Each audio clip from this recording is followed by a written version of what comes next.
മറ്റൊരു വാർത്തയിലേക്ക്. അരുണാചലിൽ മലയാളികൾ മരിച്ച സംഭവത്തിൽ ദുരൂഹത തുടരുന്നു. അന്വേഷണത്തിന് പ്രത്യേക സംഘം രൂപീകരിച്ചു. ആര്യയുടെ ബ്ലാക്ക് മാജിക് ബന്ധത്തിന് തെളിവുണ്ടെന്നാണ് പോലീസ് പറയുന്നത്. വിവരങ്ങളുമായി തിരുവനന്തപുരത്ത് നിന്ന് കമലേഷ് തെക്കേക്കാട് ചേരുന്നു. കമലേഷ്, നിരവധി ചോദ്യങ്ങൾക്ക് ഉത്തരം കിട്ടേണ്ടതുണ്ട്. ഇപ്പോൾ ബ്ലാക്ക് മാജിക് സംബന്ധിച്ച് പോലീസ് എന്തൊക്കെയാണ് വിശദീകരിക്കുന്നത്? ഈ തിരുവനന്തപുരത്ത് നിന്ന് പോയിരിക്കുന്ന അന്വേഷണ സംഘം അവിടെ എത്തിയിട്ടുണ്ടോ?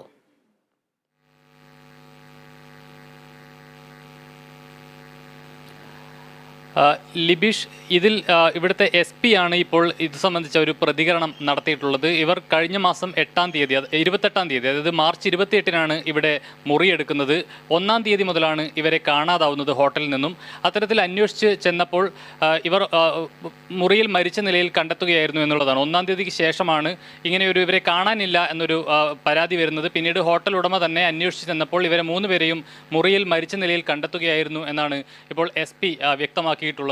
ഇതിൽ ഒരു പ്രധാനപ്പെട്ട കാര്യം, ഈ ആര്യയെ മകൾ എന്ന് പരിചയപ്പെടുത്തിയാണ് ഇവർ മുറിയെടുത്തിട്ടുള്ളത്. അതായത് ഒരു കുടുംബം എന്നുള്ള നിലയിലാണ് ദേവിയും നവീനും ആര്യയുമൊത്ത് ഇവിടെ മുറിയെടുത്തത് എന്നാണ് ഈ ഹോട്ടൽ അധികൃതർ വ്യക്തമാക്കിയിട്ടുള്ളത് പോലീസിനോട്. പോലീസും ആ നിലയിലുള്ള ഒരു പ്രതികരണമാണ് ഇപ്പോൾ നടത്തിയിട്ടുള്ളത്.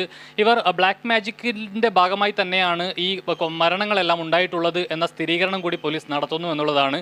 ഇതിൽ ഈ 2 പേരെയും കൊലപ്പെടുത്തിയതിന് ശേഷം, അതായത് ശരീരത്തിൽ മുറിവുകൾ ഉണ്ടാക്കിയതിന് ശേഷം നവീൻ സ്വയം കൈ മുറിച്ച് മരിക്കുകയായിരുന്നു, ആത്മഹത്യ ചെയ്യുകയായിരുന്നു എന്ന നിലയിലുള്ളൊരു വിശദീകരണമാണ് ഇപ്പോൾ പോലീസിൻ്റെ ഭാഗത്തു നിന്നും ഇത് സംബന്ധിച്ച് വന്നിട്ടുള്ളത്. ഏതായാലും ഈ അന്വേഷണം വളരെ മികച്ച നിലയിൽ തന്നെ മുന്നോട്ട് കൊണ്ടുപോവുകയാണ് പോലീസ്. ഇതിനുവേണ്ടി പ്രത്യേകമായി ഒരു 5 പേരടങ്ങുന്ന ഒരു പ്രത്യേക അന്വേഷണ സംഘത്തെ കൂടി ഇപ്പോൾ നിയോഗിച്ചതായാണ് SP വ്യക്തമാക്കിയിട്ടുള്ളത്. ലിബീഷ്.